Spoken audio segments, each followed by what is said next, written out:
Hey there, I'm Fort Hatchett with your top stories from ABC15 Arizona.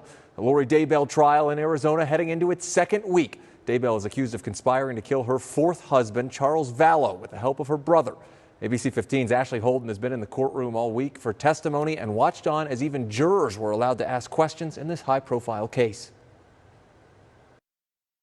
We saw family, friends, police, and firefighters take the stand during week one of Lori Daybell's murder conspiracy trial. Daybell is representing herself, and jurors and the public got a front row seat to her cross-examinations.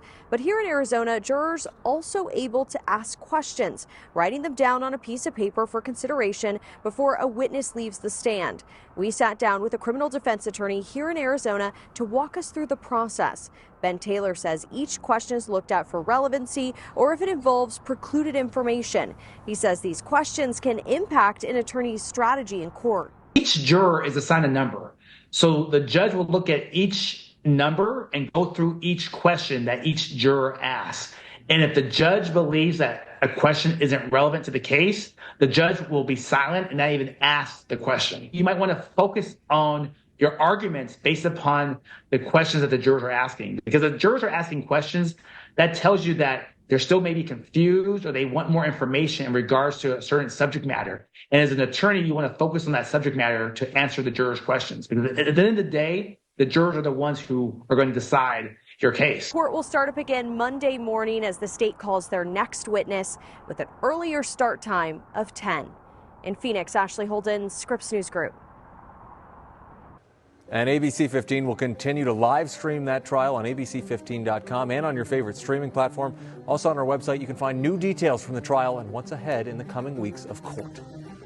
And tax day is now just a few days away. And while it's all about figuring out your finances, one restaurant in the Valley is trying to help you save a buck on April 15th. ABC15's Jane Caffrey explains. Filing your taxes can be really stressful, so Grimaldi's has a special Smart Shopper deal going on to help you get some comfort food after filing your taxes, whether you're de-stressing or celebrating. Tax day is just around the corner. Just how stressful is filing your taxes? I guess this is a cue that I should do my taxes. When it comes to tackling taxes, there are always the procrastinators versus the early filers. Makes me feel good, honestly, because I'm finna get some money back. And then I'm gonna just go to the club. And some who get creative. For me, it's easy because my dad does it, but I know that he goes through a lot of stress. For most, the process is a heavy lift. Taxes are always stressful, yes. So to ease the burden this year, you can see everyone tossing the dough, making the pies. Grimaldi's is running with the idea that pizza makes everything better. Taxes going on April 15th. We have a great offer. It's $10.40 off of every order, $30 or more.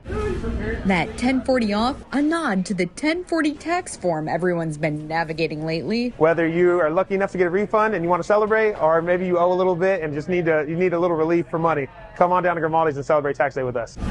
Joseph Sanchez says it's a perfect chance to try his favorite, the extra pepperoni hot honey pie. I'm not proud to say it. Well, I guess I'm not too shy. I eat a whole, 18-inch one of those by myself.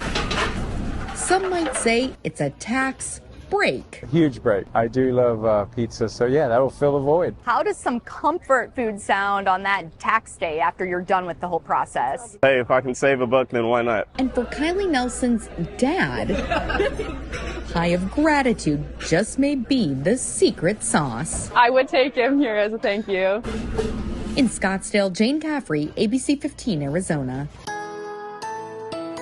Tracking your forecast, I'm meteorologist Justin Haas. A mild night shaping up for us as we have some cloud coverage overhead, only dipping down to 71 here in the city. 40s for Payson and 50s for Sedona, mid-60s in western Arizona. Now, tomorrow still staying very much well above average. In fact, over 10 degrees above average here in the city, up to 96 because we will have a few more peaks of sunshine. The high country, 70s, 80s, upper 60s in Flagstaff. So a very warm day, and we continue to stay warm all the way through our midweek. Here in the Valley, we'll start the morning off in the low 70s. A sunrise around 5:59 in the morning. Very early wake-up call. 90 degrees by the lunch hour, 96 by 4. Make sure you're putting the sunscreen on tomorrow. You can burn in as quick as 15 minutes. Now, we're going to stay above average all the way through Wednesday, but then a storm system set to move in late week really take a tumble on our temperatures. But before it gets here, a little wave of energy ahead of it will try to push through and bring a very low-end rain chance. I think it's mostly northwest of the valley. Valley rain chance is pretty slim to none. The high country only a 20% chance. Better chances as the main storm system moves in late week Friday and Saturday with temperatures in Flagstaff in the 40s.